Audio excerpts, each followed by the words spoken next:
Astaghfirullahaladzim, astaghfirullahaladzim, astaghfirullahaladzim, alladzi la ilaha illa wal hayyul qayyum wa atubu ilaih. Bismillahirrahmanirrahim. Assalamualaikum warahmatullahi wabarakatuh.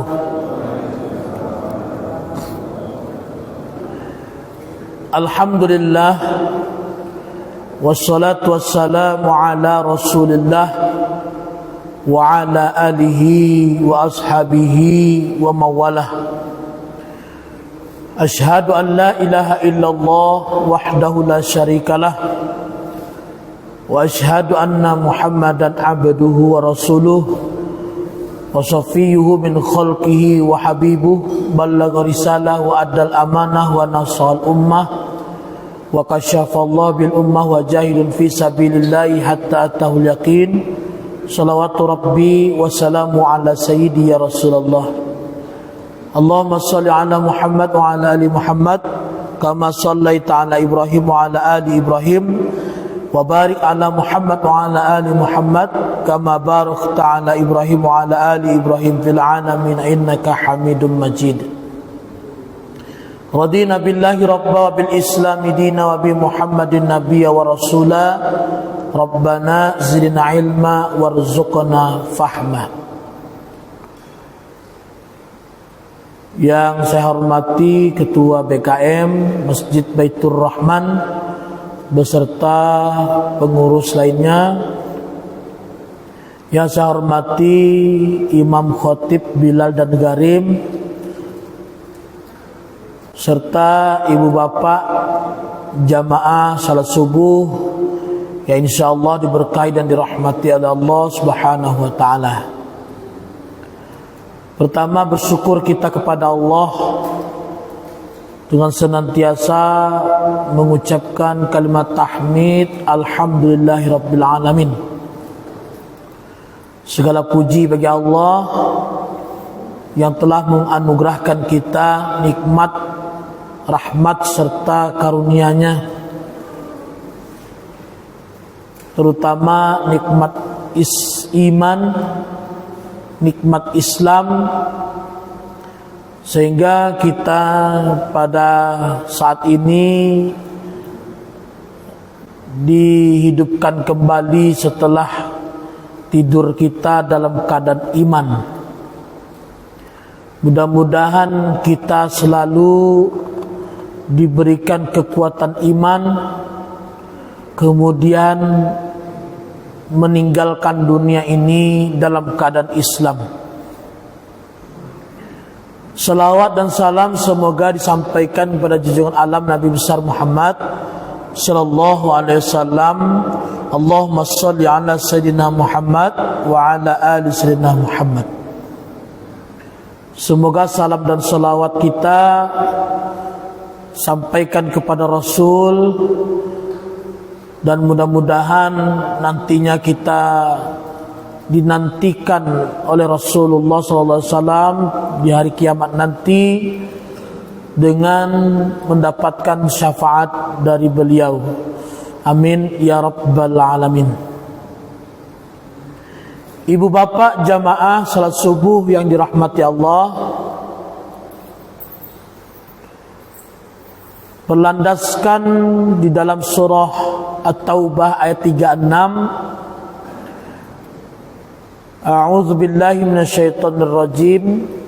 Inna iddatash syuhuri indallahi 12 syahra fi kitabillahi yauma khalaqas samawati wal ard minha arba'atun hurum.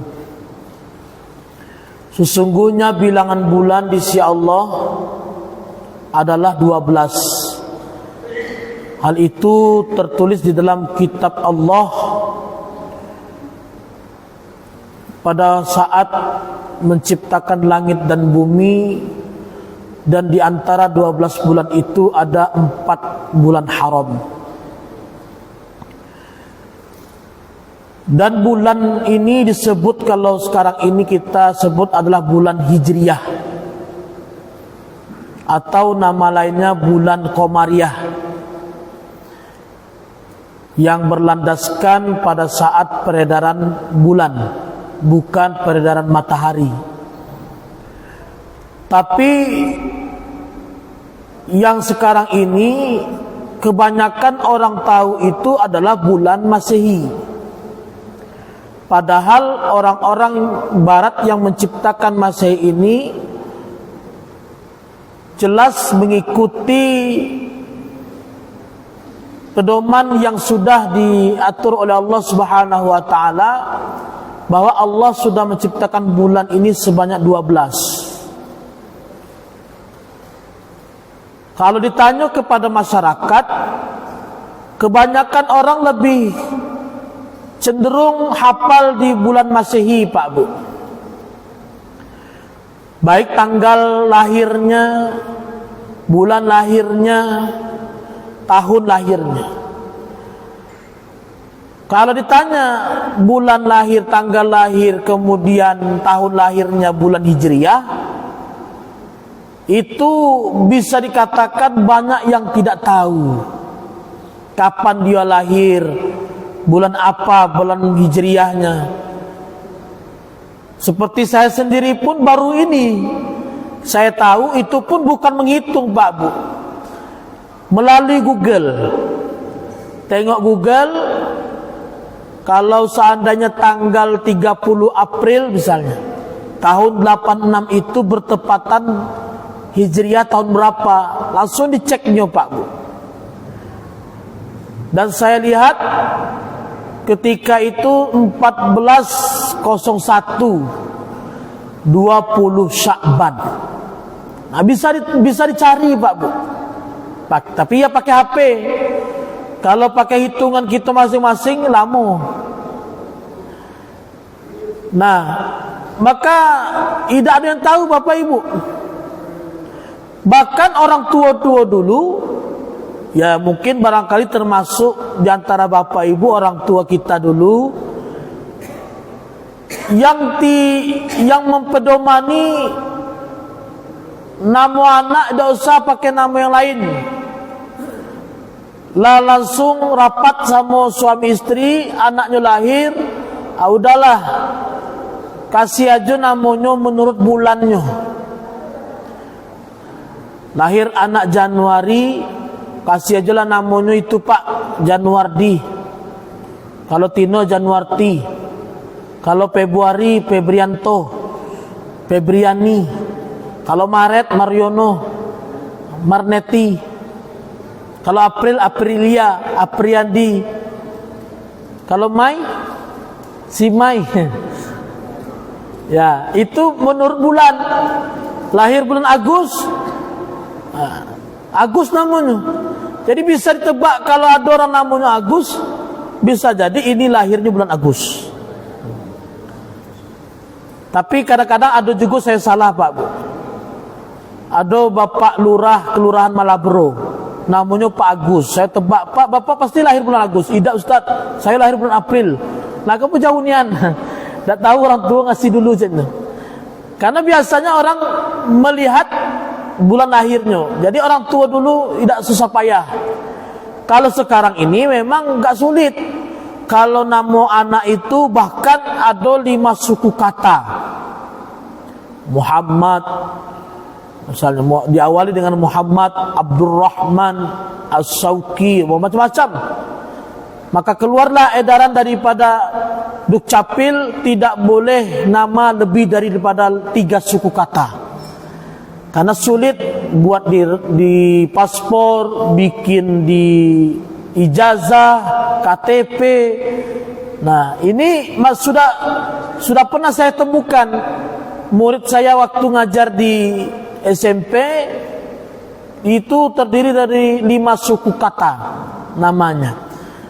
Alangkah sulitnya kalau nanti bikin paspor, bikin akte, kemudian KTP, karena panjang namanya. Nah, itu nama-nama orang sekarang. Kalau nama orang dulu tidak. Maka Bapak Ibu jamaah rahimakumullah, maka di antara 12 bulan itu ada bulan haram. Apa itu bulan haram? 3 yang tersambung, artinya 3 yang berurutan, 1 yang terpisah. Zulqa'dah, Zulhijjah, Muharram. Kemudian dan terpisah Rajab. Dinukilkan daripada seorang ulama di dalam kitab Bulughul Maram yang dikatakan bulan haram sebagaimana ada namanya tanah haram. Jadi ada bulan haram dinukilkan di dalam kitab Bulughul Maram, maka ada namanya bulan haram, maka disebut juga ada namanya tanah haram. Tanah haram itu bagaimana? Tanah haram itu adalah di Masjidil Haram, kemudian di Masjid Nabawi, di Mekah dan di Madinah. Apakah seluruh kota Mekah dan Madinah itu termasuk tanah haram? Tidak, karena ada batas-batasannya. Ibaratnya kalau tidak salah Bapak Ibu, di Mekah itu ada perpodennya. Ditulis di situ Bidayatul Haram mamnu'un li ghairi muslim. Di sini awalnya mulainya tanah haram terlarang bagi selain muslim. Artinya bagi non muslim tidak boleh lewat. Sampai yang waktu itu saya waktu berangkat dulu, kemudian ada yang namanya pembimbing itu yang mengatakan sampai jalan pun tidak diperbolehkan kalau ada yang mengendarai itu adalah orang-orang bukan Islam. Jadi khusus jalannya. Jadi kalau seandainya jalan itu jalan tanah haram, tidak diperbolehkan orang selain Islam melewatinya.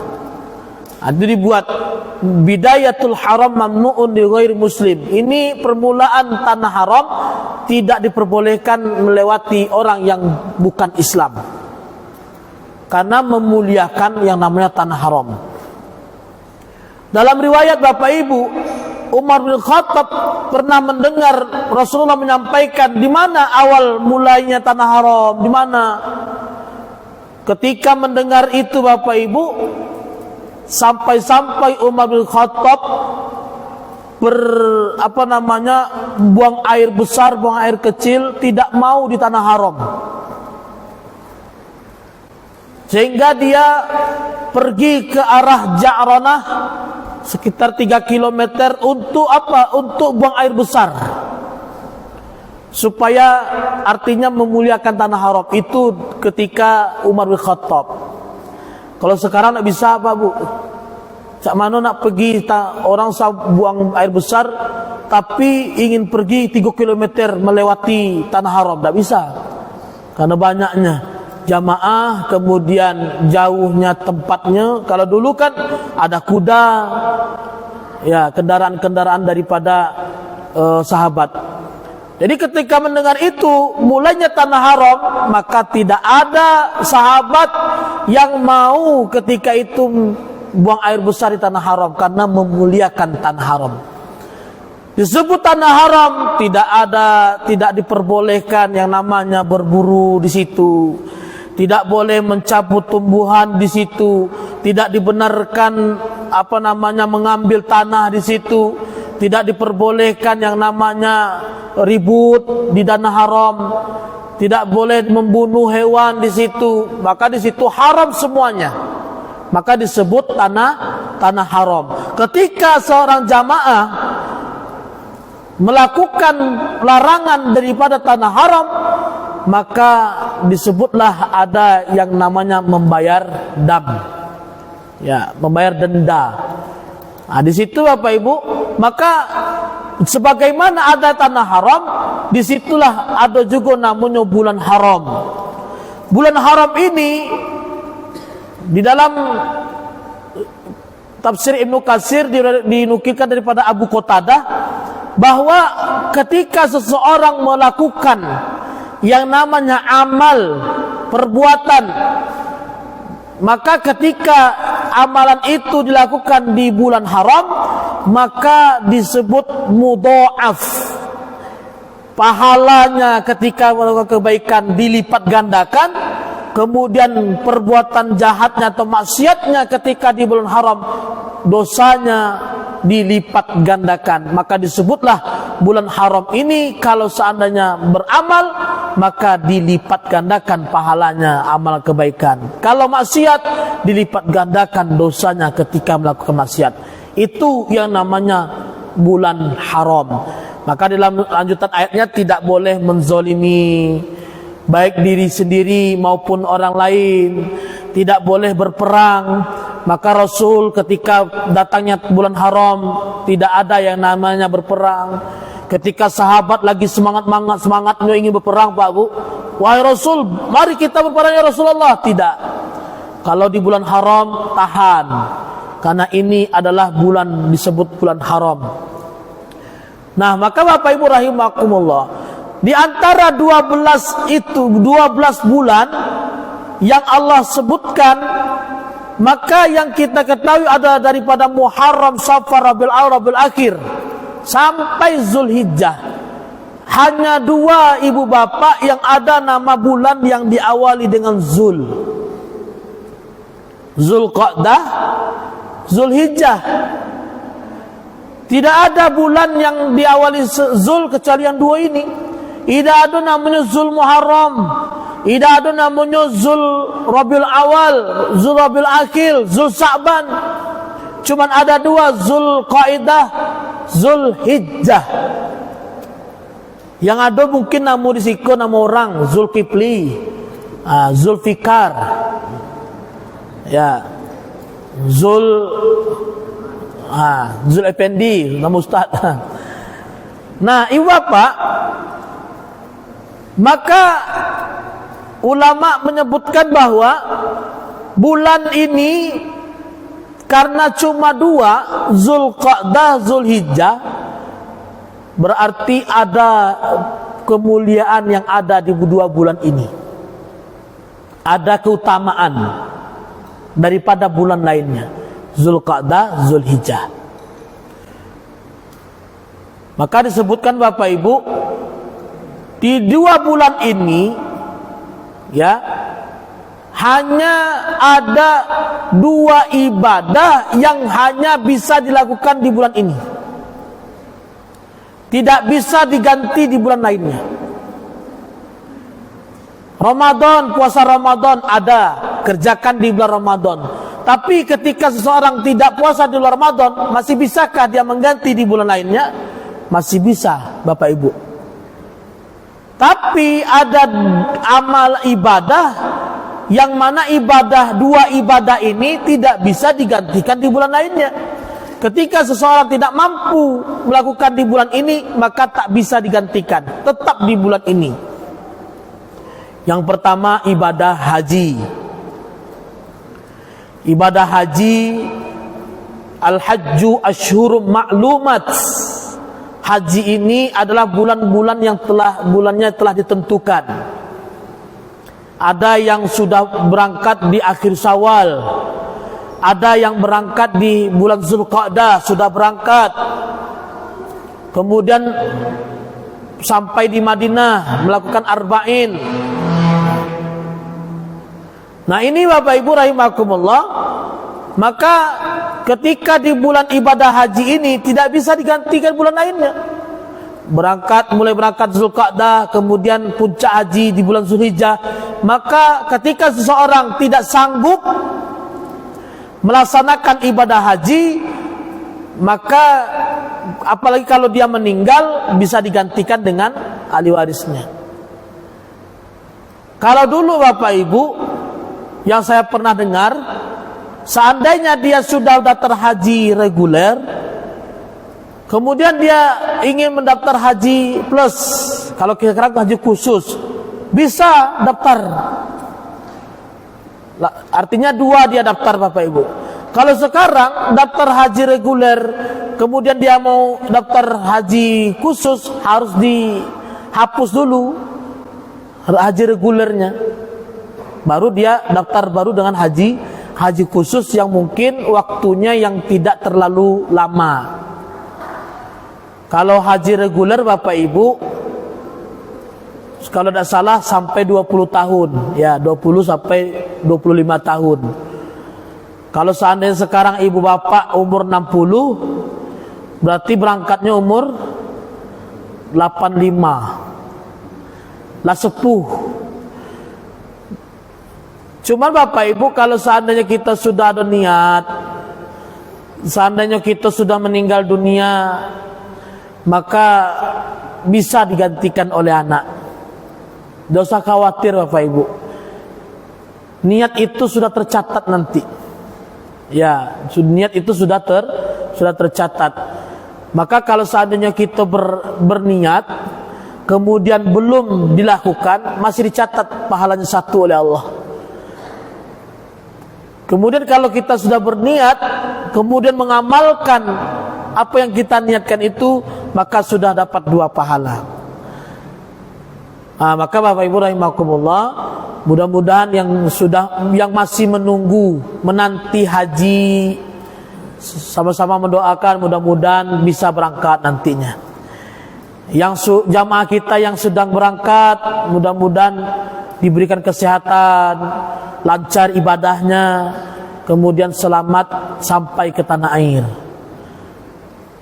Nah Bapak Ibu jamaah rahimakumullah, itu ibadah haji, yang mana ibadah haji ini sangat dinantikan Bapak Ibu oleh kita semua. Nah sekarang ini Bapak Ibu, apakah masih ada orang yang takut melakukan ibadah di tanah suci Bapak Ibu? Bisa jadi masih banyak Bapak Ibu. Kalau saya dulu pernah langsung pada diri saya Bapak Ibu, ada seseorang memberikan kalau bahasa kini challenge Bapak, tantangan. Apa itu? Tantangannya begini Bapak. Jadi orang tuanya ini tidak mau berangkat umroh. Jangankan haji, pengen saya Ustadz, orang tua saya ini pengen berangkat haji. Cuman sebelum dia berangkat haji, kebetulan anaknya ini orang kaya Bapak.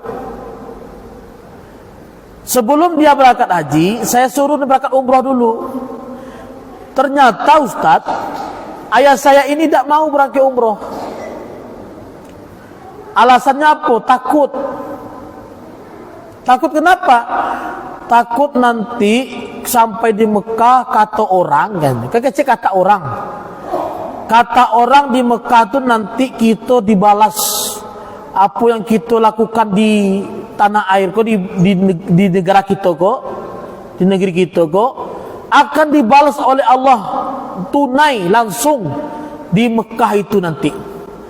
Jadi bapak ini tidak mau berangkat umroh Pak Bu. Jadi anaknya ini memberikan tantangan ke saya, kalau Ustadz bisa membujuk ayah saya berangkat umroh, saya berangkatkan juga Ustadz, ngawani ayah saya.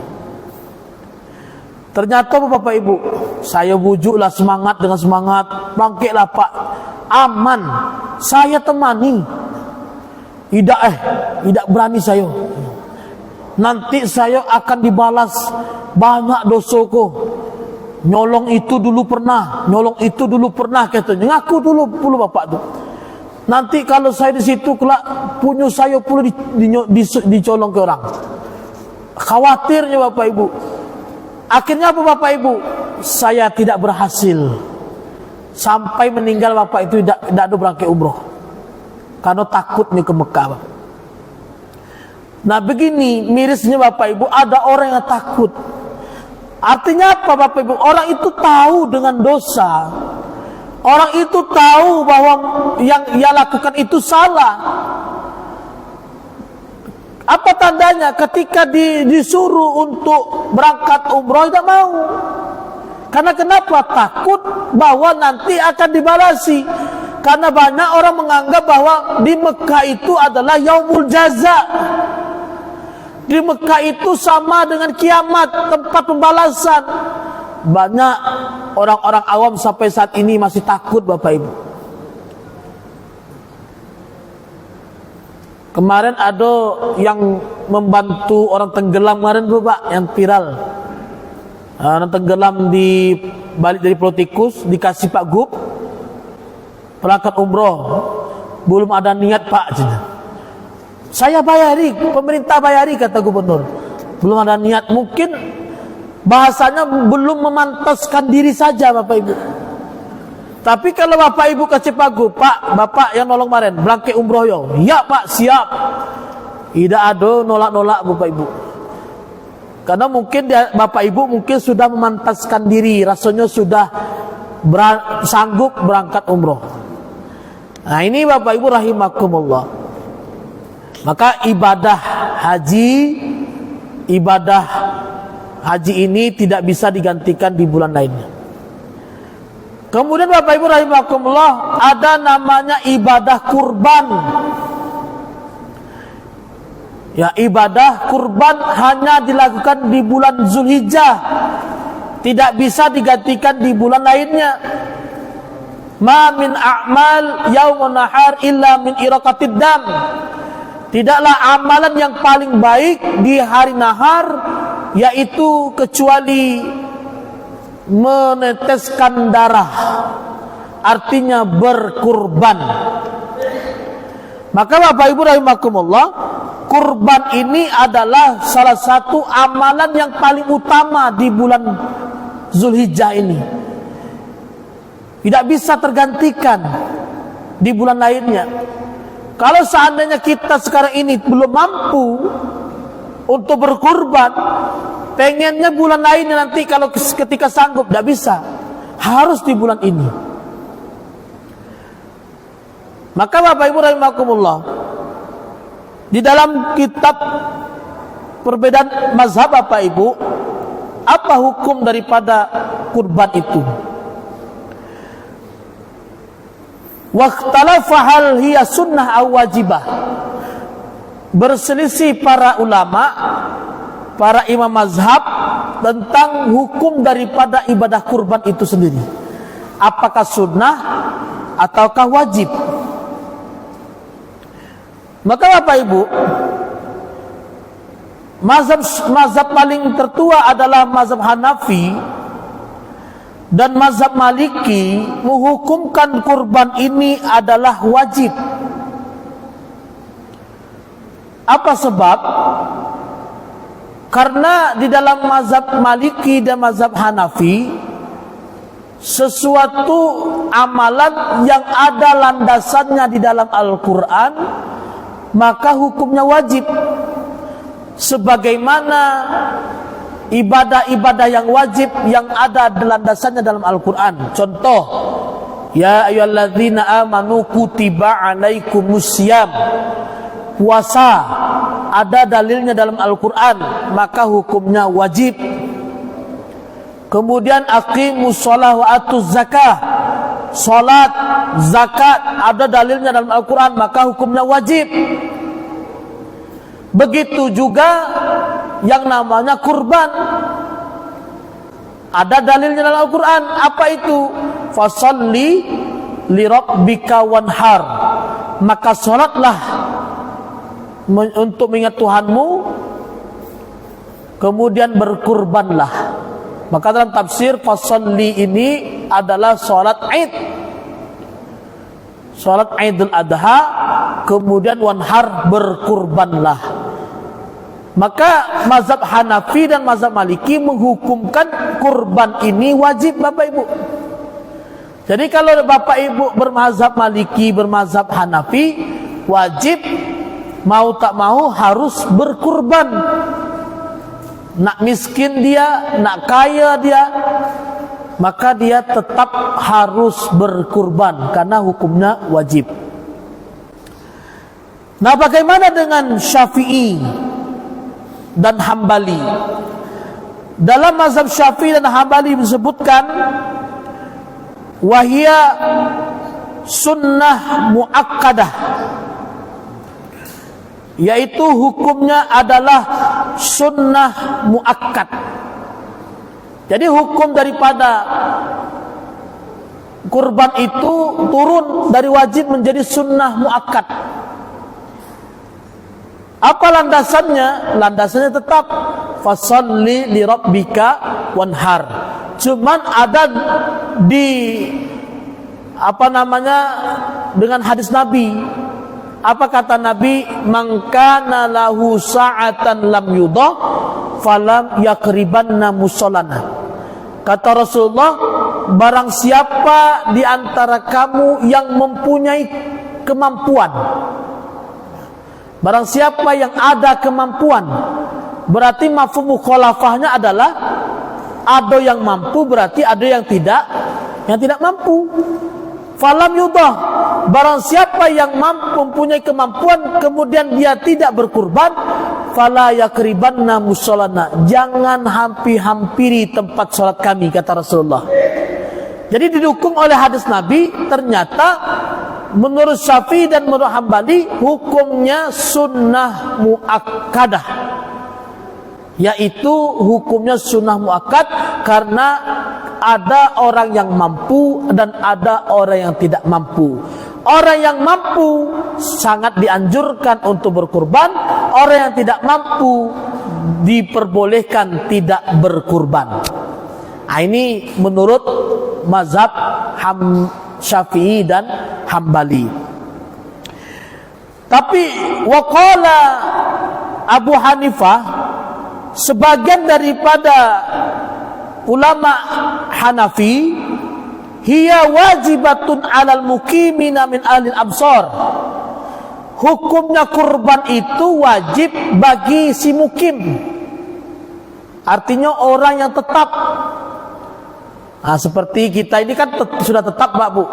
Kita sudah tinggal di Bengkulu, kita bukan musafir. Nah, hukumnya wajib itu menurut sebagian daripada ulama Hanafi. Nah, maka Bapak Ibu rahimakumullah, hukumnya wajib Maliki dan Hanafi. Kalau Syafi'i dan Hambali hukumnya sunnah muakkad. Jadi ada orang yang mampu dan ada orang yang tidak mampu. Nah, pertanyaannya Bapak Ibu, manakah kategori orang yang mampu? Nah, kita kan banyak pandangan masing-masing Bapak Ibu. Kadang-kadang kita melihat, oh orang ini mampu, ini mampu, ini mampu. Apa kategorinya? Penilaian kita dia mampu apa? Orang yang mampu itu rumahnya bertingkek, mobilnya berkile, istrinya nyambung Pak. Nyambung kalau itu cepet dan Pak. Ada pandangan seperti itu, mobilnya bagus, rukonya 10. Nah, ini kan pandangan-pandangan kita masing-masing berbeda. Dia sudah pensiun, cuman mencicipi pensiunnya aja lah, santainya, kadang-kadang kebunnya banyak. Nah, ini kategori mampu menurut pandangan kita masing-masing. Nah, bagaimana mampu menurut pandangan kacamata fikih? Dalam mazhab Syafi'i dan Hambali saja Pak Bu. Kenapa? Karena mazhab Maliki dan Hanafi tadi sudah satu hukumnya wajib.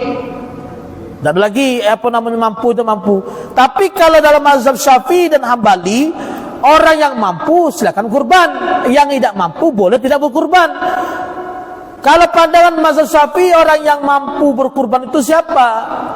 Nah, ini Pak, orang yang mampu berkurban menurut mazhab Syafi'i, dia mempunyai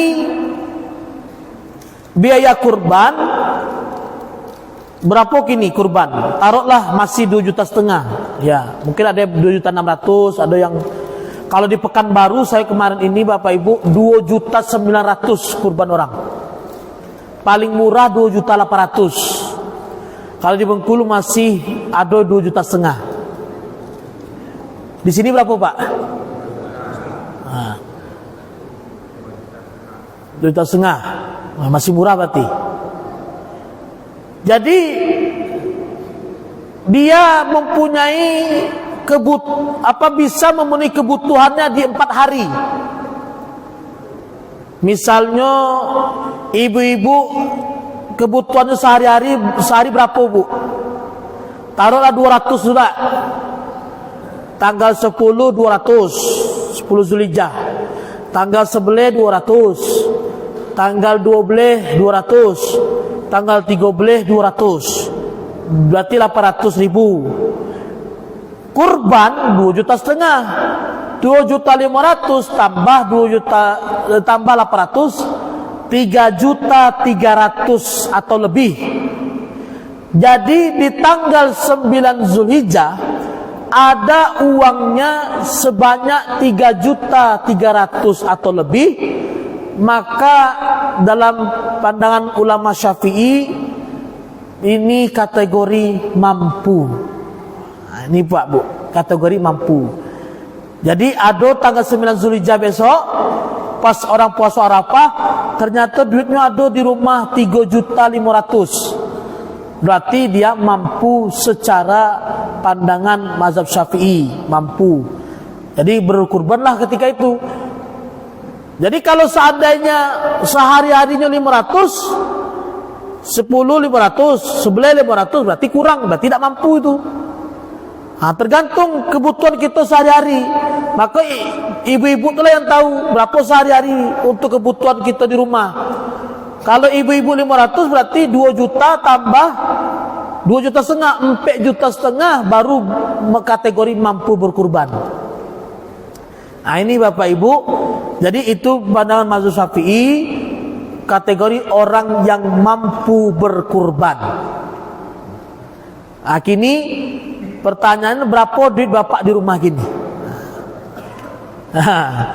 Ada yang 20 juta, ada yang 40 juta, macam-macam lah. Tidak ada ya. Di rumah tidak ada, cuman di bank ada. Nah itu Pak kategori mazhab Syafi'i. Nah kategori mazhab Hambali apa? Kategori mazhab Hambali orang yang mampu itu, ya orang yang paling di sisi lain seperti mazhab Syafi'i juga. Cuman kategori orang yang mampu paling minimal kata dalam mazhab Hambali, ya nyampe mirip dengan Syafi'i tadi, cuman ada yang paling minimal. Contoh, kata bapak ini, Pak panitia kurban, saya ingin berkurban, tapi kalau kini duitnya yo belum ada. Misalnya kok PNS lah, pegawai. Kalau kini duitnya udah ada Pak, boleh tak saya berkurban? Pengurus dulu yang bayari, nanti tanggal dikasih tanda terus. Ketika itu ada uang yang dia janjikan di bulan baru, berarti dia sudah dikategorikan mampu berkurban, atau namanya kurban ditalangi Pak Bu. Ya kurban ditalangi oleh pengurus. Syaratnya dia cukup untuk bayar kurban. Jangan pula nanti pas nak kurban bayar bulan Juli, rupanya gajinya itu banyak potongan bayar rumah, potongan bayar, akhirnya kurbannya tidak cukup pula, berarti tidak mampu Bapak Ibu. Nah maka disebut mampu itu dia cukup nanti bulan baru membayarnya. Nah ini Bapak Ibu, atau disebut kurbannya boleh ditalangi dalam mazhab Hambali. Sekarang ini Bapak Ibu, jangankan itu kurban, sedangkan umroh saja sudah ada yang umroh talangi Bapak Ibu. Ya, umroh talangi ini kadang-kadang saya kasihan Pak Bu.